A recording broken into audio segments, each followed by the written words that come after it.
So the next topic is conduct money. Conduct money is defined as the money paid to the witness to meet his expenses for attending the court. So నార్మల్గా civil cases, criminal cases అని ఉంటాయి కదా. Civil cases అంటే నార్మల్గా ఇలాంటి ఆస్తి గొడవలు ఇవన్నీ సివిల్ కేసెస్ కిందకు వస్తాయి. క్రిమినల్ కేసెస్ అంటే రేప్, మర్డర్ ఇట్లాంటివన్నీ క్రిమినల్ కేసెస్ కిందకు వస్తాయి అన్నమాట. సో సివిల్ కేసెస్లో ఇన్ కేస్ కానీ ఎక్స్పర్ట్ విట్నెస్ ఇవ్వడానికి కోర్టుకు వస్తే ఏ పార్టీ అయితే పిలిచారో వాళ్ళు మనీ అనేది ఇస్తారనమాట. ఇన్ కేస్ కానీ అలా కాకుండా సివిల్ కేసెస్లో మనీ ఇవ్వలేదంటే ఆర్ సరిపోలేదు అని అంటే ఎక్స్పర్ట్ జడ్జ్ని రిక్వెస్ట్ చేసుకోవచ్చు.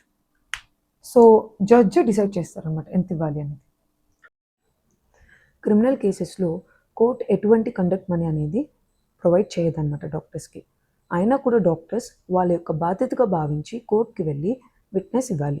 ఇన్ కేస్ కానీ ఇవ్వకపోతే అండర్ సెక్షన్ 350 సిఆర్పిసి వాళ్ళకి 100 రూపీస్ ఫైన్ అనేది పడుతుంది. ప్రైవేట్ డాక్టర్స్ వాళ్ళు ఎవిడెన్స్ ఇచ్చేసిన తర్వాత జడ్జ్ని రిక్వెస్ట్ చేసుకోవచ్చు కండక్ట్ మనీ ఇవ్వమని చెప్పి. వాళ్ళకి కోర్ట్ ప్రొవైడ్ చేస్తుంది కండక్ట్ మనీ. గవర్నమెంట్ డాక్టర్స్కి కోర్టులో మనీ అనేది ఇవ్వకపోతే వాళ్ళు కోర్టు నుండి అటెండెన్స్ సర్టిఫికేట్ అనేది తీసుకుంటారు.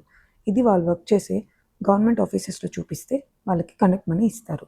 ఇంతకీ కండక్ట్ మనీ ఎంతంటే 8 రూపీస్ పర్ కిలోమీటర్.